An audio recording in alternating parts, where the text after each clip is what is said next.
Tole shamar kafuuni kabajamtoota daawwattoota YouTube channel giyaa bakka jirtanitti nagaan isiniif haa baay'atu. Akkam jirtu nagaa keessanii jira galata Waaqayyo. Channel kanaaf araa warra taatan subscribe gochuudhaan gara maatii kiyyaatti akka makamtan jaalalaan isin gaafadha. Guyyaa har'aa waan ajaa'ibaa tokko isinii qabadhee dhufeera. Gaaffii fi deebii obboleettii keenyaas tuufaana goonee isinii qabadhee dhufee jira. Waan baay'ee tokko nama bohaarsu waan ta'eef akkatti bohaartan isiniif faana anis taa'etti bohaara abdii guutuun qaba. Kanaafi astuu gaaffii gaafadhee jirachuudha. Gaaffii kudhan dhiyeessee fi gaaffii kosanaaf deebinaa laattee viidiyoo naaf hojjattee jirti jechuudha. Kanaaf mee viidiyoo sana duukaa buunee walumaan akkolfinu walumaan daawwannu. Maal jedheen gaafadhe? Mee walumaan ilaallu gara viidiyoo sanaatti isin dabarsaa. Nagaan Waaqayyoo bakka isin jirtanitti hunduma keessaniif haa baay'atu. Hordoftoota sabboontuu leensaatu beerii akkam jirtu nagaa keessanii galata Waaqayyoo nagaa koodha. An astutubee 23 har'a mana sabboontuutti affeerameen dhufe. Kanaaf akka dhumaatti akkana wajjin turtan immoo abdii guddaadha kanan qabu. Baay'een hunduma keessan immoo jaalladha. Egaa guyyaa har'aa mana sabboontuutti gaaffiif deebiidhaan an dhufe. Gaaffiin suni gaaffii 10dha. Baay'ee natti ulfaateera gaaffichi. Naaf haa jijjiiramu jedhees kadhadheen ture naa jijjiiramuu hin dandeenye.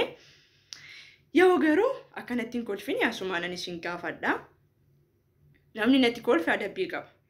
Inni kun dirqamadha jechuudha. Kanaaf namni natti kolfe adabbii qaba. Namni tokko akkanatti hin kolfine anas tutubee 23dha. Akkasuma maqaan koo maqaan normaalii Asteerii. Bakki itti dhaladhe Wallaggaa godina Hurroo Guduruu aanaa Jimmaararee ganda Dhangaggoo Salgan keessatti dhaladhe. Seenaan kiyyaa kanarra wanti caalu danuu miti. Yaa ta'u garuu amma kanan jiru Dubaayidha. Egaa akkanuma irratti dabalatee immoo gara gaaffii sanaatti kan dabaruu ni ta'a jechuudha. Gaaffii sun baay'ee ulfaataadha hin beeku. Alaraa keessan immoo akkanatti hin kolfine asumaanan isin gaafadha. Gaaffiin suni isinitti madhee jira akkanatti hin kolfineedhaafi. Kanaatiif akkas kan jedhudha gaaffichi tokkoffaa jechuudha. Gaaffii 10 jedhee isinitti himee jira. Ati maatii kee keessaa meeqaffaa irratti dhalatte kan jedhudha. Ani tokkoffaa irratti dhaladhe maatii kiyya keessaa abbaa kootiifis haadha kootiifis tokkoffaadha jechuudha. Warra hangafa dhalatan immoo baga gammaddan. Ana akka keenyaa hin jiru shi.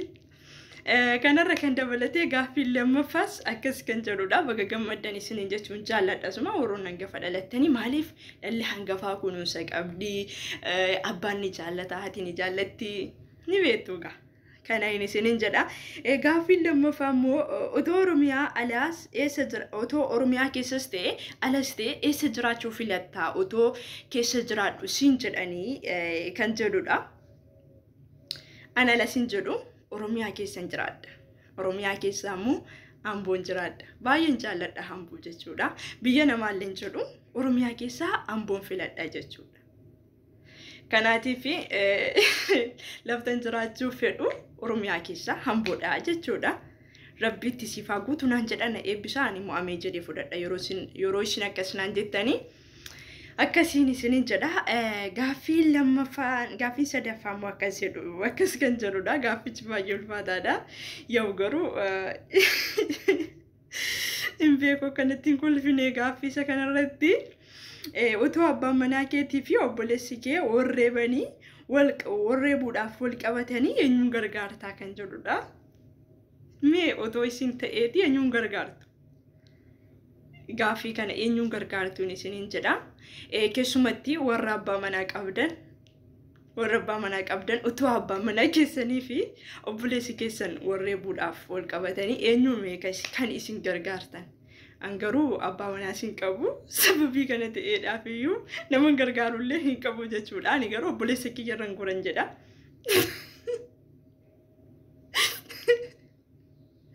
Kanaatiif maaliif sababiin isaa abbaa manaa hin qabu jechuudha. Yoo warra abbaa manaa qabdan immoo ni beektu. Asumaan immoo abbaa manaa siif haalaatu bareedaasaa naan jedha. Inni guddaan fuula bareedu tun taane yaada kan bareedu naaf siifaa kennu naan jedha. Ani immoo ameen jedheen fudhadha jechuudha. Kanaaf abbaa manaallee hin qabu. Isa kana akkasumatti irra darbinaa jechuudha. Asumaan leensu dhiifamu wajjiniin gaaffiin kun akkana jijjiiramuudhaaf kadhadheen ture garuu jijjiiramuu hin dandeenye. Kanaaf akkasuma jedhee irra darba jechuudha. Gaaffiin sadaffaas gaaffiin arfaffaa immoo akkas kan jedhudha.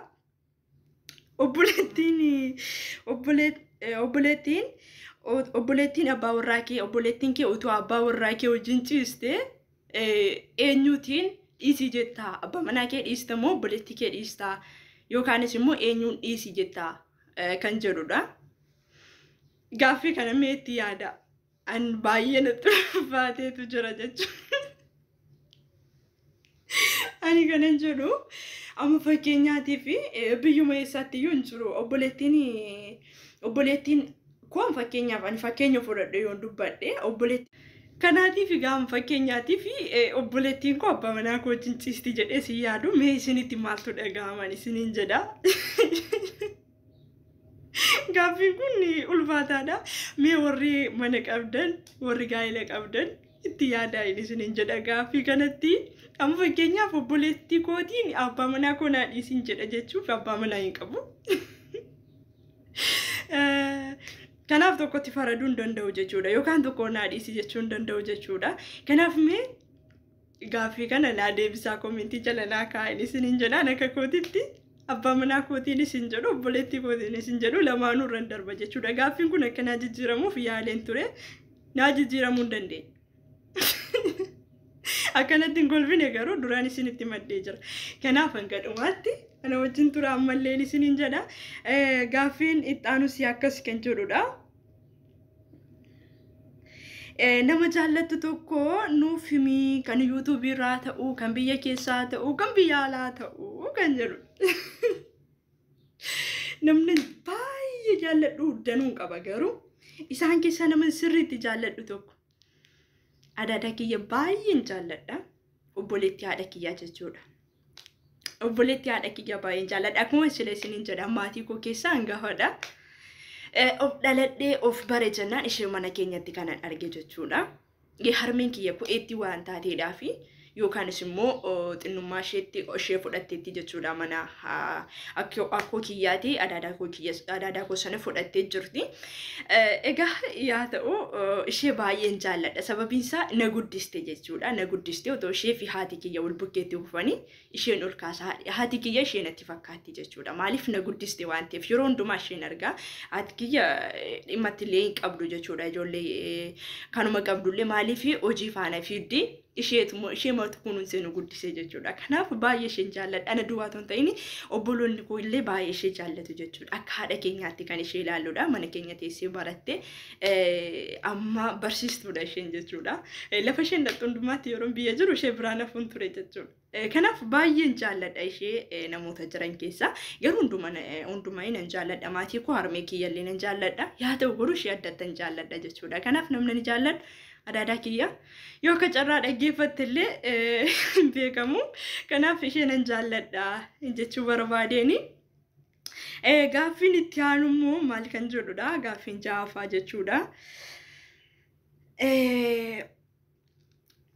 Kan mudannoodha jechuudha. Gaaffiin kuni mudannoo kan YouTube irraas haa ta'u yookaanis immoo kan biyyaas haa ta'u iddoo barbaade haa ta'u mudannoo qabdaayi kan jedhudha. Mudannoon hin dhibamu. Mudannoo baay'eetu jira. Mudannoon egaa jireenya jiraatamu keessatti mudannoon dhiba jedhee yaadu'anii maaliif waa baay'ee dogoggoraa oolla waa baay'ee mudatamaati kan oolu jechuudha. Yaa ta'u garuu mudannoon ani qabu biyya kana dhufeetaniin jechuudha. Biyya kana dhufee yeroon biyyaatii dhufee namoonni biyya arabaa deemanii an akka kanaatti waan hojiin hojjetamu yookaanis immoo akkaataa kanaatitti bakka jireenya gadhaanaa namni jiraatanatti hin fakkaanne ture jechuudha. Yaa ta'u garuu ergiin lafa kana dhufee guyyaa gaafa jalqaba dhufee kutaa kootti dhufee nan galee akka burrantaa isaatii jechuudha.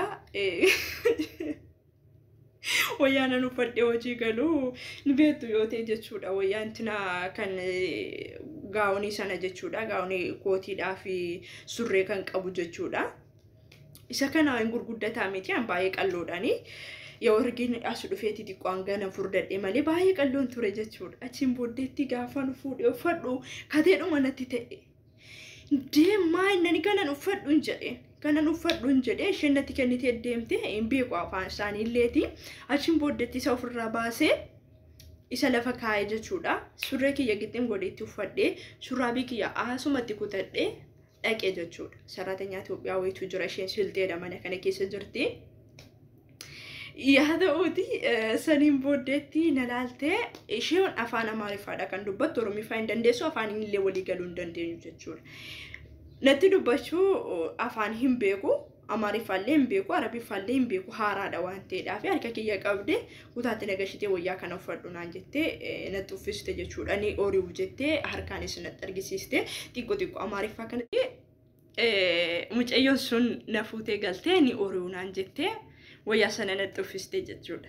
Mudannoon kiyya kanadha. Maaliif gaafan biyyaatii dhufee ani bakka jireenya firiin jiraadha jedhee nufi waan ta'eetiif jireenyicha ni jiraachuudhaaf dhufe sun waliin madaalu yaa ta'u garuu jiraadheetti baree jira jechuudha.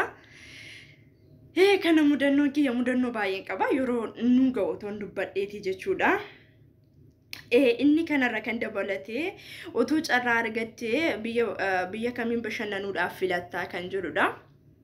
Otoo carraa argattee biyya kam addunyaa kanarraa biyya kamiin akkan filadhudha jechuudha. Inni kuni angaruu otoo carraa argadheeti otoo naa danda'amatee Awurooppaa jiraachuudhaaf yookaan Awurooppaa bashannanuudhaaf baay'ee keessi hawwii guddaa qaba. Maaliif akka ta'ellee hin beeku Awurooppaa sanallee hin beeku jechuudha. Haa ta'u garuu Awurooppaa sana dhaqee bashannanuudhaaf baay'ee keessi fedhii guddaa qaba. Asumaan Rabbi isaa geessu naan jedhaayi amiin jedha jechuudha. Kanadha Awurooppaa deemee bashannanuudhaaf fedhii kuusa guddaadha isiniin jedha. Gaaffiin 8ffaa akkas jedha. FB irratti dhiiraaf gowwoomfamtee beektaa yookaan immoo qarshii argitee beektaa kan jedhudha. Warri argitanii jiraattan asumaan angaruu dhugaadhaaf yoo ta'e dhiira FB irratti jaalladhee sin beeku an nama kamiyyuu yoo ta'e jechuudha karaa FB. Messengerii keessaan jechuudha FB na fayyadama. Yaa ta'u garuu karaa FB dhiira kamiyyuu hin janajjanu. Maaliifi na sodaadhaan jechuudha. Dhugaadhaaf yoo ta'e na sodaadha. Bakka isumayyuu moo yaa ta'u malee janajjanee akkas keessa seenee dhimma jaalalaa keessa seenee dhiiraaf birrii ergee hin beeku ani jechuudha. Kanaaf warri argitan jirtu yoo jiraattan ani jira jedha harka baasaa inni isiniin jedhaan akka kootiitti hin erginillee hin janajjannillee isiniin jechuu jaalladha. Kanadha fakkaata gaaffii 8ffaa gaaffii 9ffaa akkas jedhudha. Nama baay'ee jaallattu dhabdee gadditee murtoo hamaa fudhattee murtoo mataa keetii fudhattee beektaa kan jedhudha. Inni kuni nama baay'ee jaallattu egaa isa kana am fakkeenyaatiif nama baay'ee jaallattu kan jedhamu tarii jaalallees ta'uu ni danda'a. Tarii moofirallee ta'uu ni danda'a. Inni kun waa baay'eedha. Nama jaallannu tokko tarii du'aan dhabuu dandeenya. Tarii immoo akkasumas immoo yoo jaalallee ta'ellee namatti jijjiiramuudhaan dhabuu ni danda'ama jechuudha. Ani isa kana keessa hin jiru asumaani. Yaa ta'u garuu nama baay'ee jaalladhu du'aan na biraa kan fudhatame baay'ee gaddeen nan beekarraa kan hafee kanarra kan dabalate jechuudha. Nama baay'ee jaalladhu dhabee murtoo mataa kootii fudhadhee hin beeku waaqayyoof haa galatu isiniin jechuu jaalladha asumaani. Kana fakkaata jechuudha. Gaaffiin itti aanu gaaffiin 10ffaa waa naa dhumee jira. Naa dhumeetu jira jechuudha. Otoo madaamiin kee si rukutte yookaan si kabalte hin rukuttamoo dhaabatteet ilaaltaa. Otoo madaamiin kee amma fakkeenyaaf madaamiin keessan otoo sin kabalte isin jechuudha. Fakkeenyaaf isin fudhadhe otoo sin kabaltee maal gootume isin? Angaruu akka kiyyatti maaliifi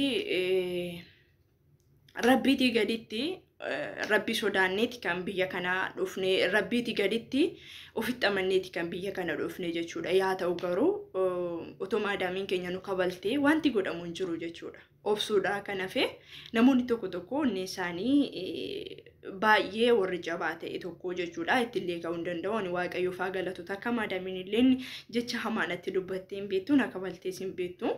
Garuu otoo kan na kabaltullee ta'ee kabala natti hin fakkaatu jechuudha. Maaliifi Egaa yaa ta'u jireenya waan ta'eetii fi jireenyi waa baay'ee nama barsiisa jechuudha. Kanaatiif iyyuu ergi dhufnee immoo mataa gadi qabannee akka ta'utti kaayyoo keenyaaf obsinee of gadi jennee hojjechuutu nurra jira jechuudha. Kanaaf akka kiyyatti kabalas jedhee hin yaadu. Gaaffiin kiyya kan waan xumuree jira. Baay'een isin jaalladha, baay'een isin kabaja. Asumaanis immoo yoo isinitti tole subscribe godhaa fi like illee kennaa fi yoo isinitti tole immoo mana kiyyallee kottaa isinin jechuu jaalladha. Baay'een isin jaalladha, baay'een isin kabaja. Nattiin kolfiina isinin jedheen jira. Shaaloo.